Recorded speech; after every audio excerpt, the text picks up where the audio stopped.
வணக்கம் மக்களே, வெற்றிவேல் முருகனுக்கு அரோகரா. இன்னைக்கு நம்ம என்ன பார்க்க போறோம் அப்படின்னா, வேல்மாறல் பாடலோட அடுத்த பாடல், அதோட விளக்க உரை பார்க்க போறோம். சின்னத்தவுணர் எது தரன அப்படின்னு ஆரம்பிக்கிற பாடலுங்க. அந்த பாடலோட விளக்க உரையை பார்க்கறதுக்கு முன்னாடி, வேல்மாறல் படிக்கிறதுனால நிறைய நன்மைகள் நடந்திருக்கும். அப்படி நடந்திருந்ததுன்னா இந்த பதிவுல முருகனுக்கு அரோகரா அப்படின்னு கமெண்ட் பண்ணுங்க. பார்க்கலாம் எத்தனை பேருக்கு மாற்றங்கள் இருந்திருக்கு அப்படின்னு சொல்லிட்டு. இது ஒரு சின்ன மோட்டிவேஷனுக்காக தான். இத்தனை பேருக்கு நல்லது நடந்திருக்கா அப்படின்னு சொல்லி ரொம்ப கஷ்டத்துல இருக்கிறவங்க கூட இதை படிக்க ஆரம்பிப்பாங்க.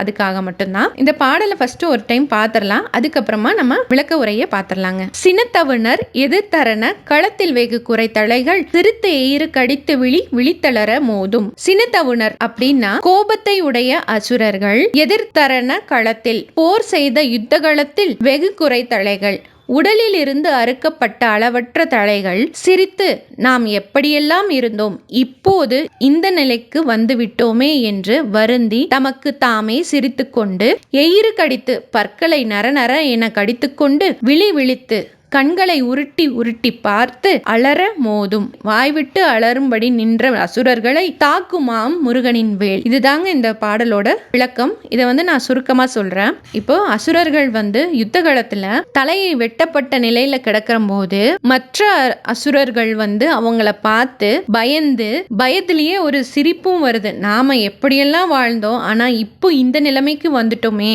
அப்படின்னு அவங்களுக்கு அவங்களே சிரிச்சுக்கிட்டு, அவங்க சிரிக்கும் போது அவங்களுக்கான கோபமும் அவங்க கிட்ட இருக்கு. பற்களை நரநரன கடிச்சிட்டு கண்களை உருட்டி உருட்டி அடுத்து என்ன நடக்குமோன்னு பார்த்து பயந்து வாய் விட்டு அலறி அங்கேயும் இங்கேயும் ஓடிக்கிட்டு இருக்கிற அசுரர்களை, மீதி இருக்கிற அசுரர்களை முருகரோட வேல் தாக்குமா. இதுதான் இந்த பாடலோட கருத்துங்க.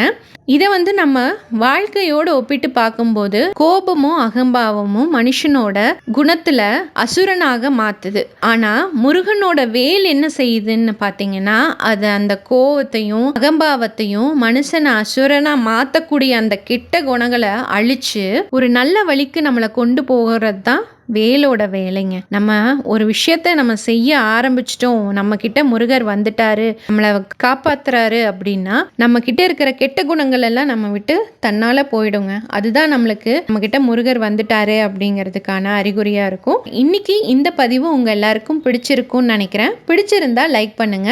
உங்களோட உற்றார் உறவினருக்கு இந்த பதிவை ஷேர் பண்ணுங்க. உங்களோட கருத்துக்களை கமெண்ட் பண்ணுங்க. இந்த பதிவை நீங்க இப்பதான் பாக்குறீங்க அப்படின்னா சப்ஸ்கிரைப் பண்ணிட்டு பாருங்க. மீண்டும் அடுத்த பாடலோட விளக்க உரையில நான் உங்களை சந்திக்கிறேன். அது வரைக்கும் நன்றி, வணக்கம்.